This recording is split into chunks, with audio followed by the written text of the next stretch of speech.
We will now begin our study of the five major prophets, called major because of their size.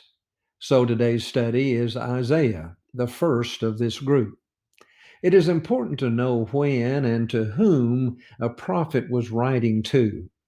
This chart will represent the period of history after the nation of Israel divided into the separate kingdoms. And there is the northern kingdom of 10 tribes called Israel, and the southern kingdom with 2 tribes called Judah.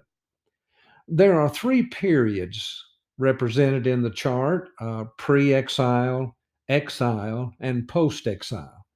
Israel went into Assyrian captivity first, then later Judah by the Babylonians. Isaiah primarily spoke to Judah or the southern kingdom before they go into captivity. The key word in Isaiah is salvation, and it's used 32 times. Here in chapter 52 and verse 7 is an example where it says, "How beautiful upon the mountains are the feet of him who brings good news, who proclaims peace, who brings glad tidings of good things, who proclaims salvation, who says to Zion, your God reigns." The author is a prophet named Isaiah, which means Jehovah saves. He was born in Jerusalem around 780 BC. He is called the Messianic prophet because there is so much prophecy about the coming of the Messiah. Concerning his death, nothing is known for sure, but Jewish tradition has him martyred under King Manasseh, being sawn in two. As other prophets, he was unpopular during his day.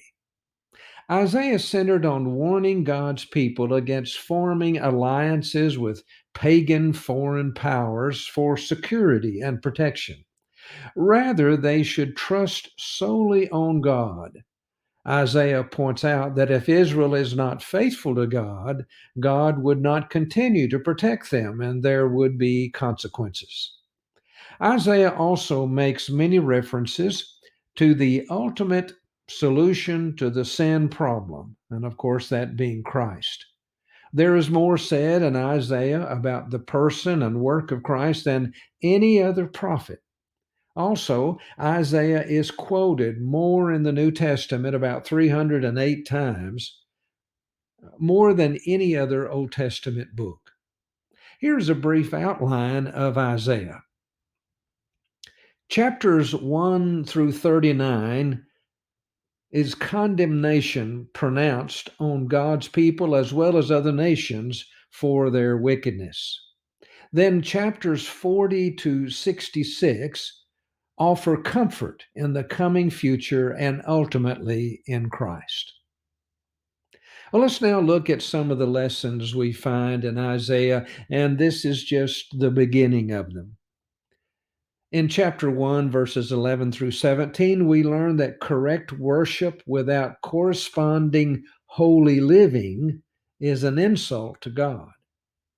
We learn that the church of Christ was not an afterthought, but was described by Isaiah 700 years beforehand. A day of Jehovah will come upon all the proud and haughty sinners. People are destroyed for lack of knowledge. Oh, how relevant that is today. More lessons is that God uses wicked nations to punish others, then destroys them for their aggression. Isaiah foresaw all nations worshiping together in the Christian age. And then woe to them that say to God's prophets, prophesy not. And in 53, verse 5, it says, the Messiah was wounded for our transgressions. With his stripes we are healed. Isaiah, called the statesman prophet,